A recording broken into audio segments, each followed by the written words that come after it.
जनुआ तोरा दीवाना मर जाई। सोची सोची फाटो तबे छतिया जब तोर मारो गड़ाई रे जनुआ तोरा दीवाना मर जाई।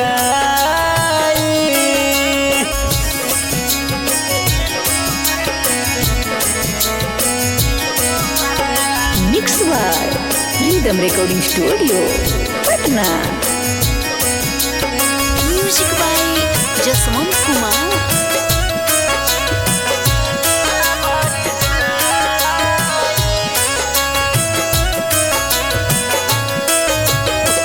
तोहरा न तनिको मोह सुना बाटे खुश होई जइबू पियवा साथे।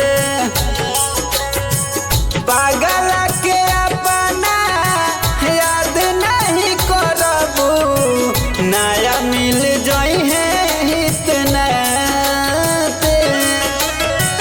केतना दर्दिया में पानी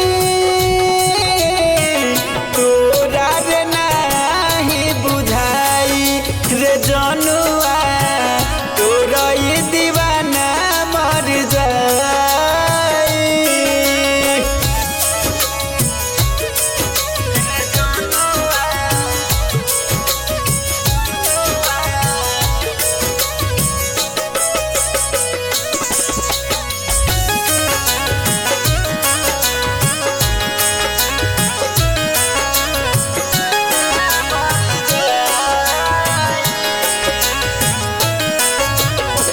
तोरा उठी डोली एने हमारा रथी सच सच कहतनी बतिया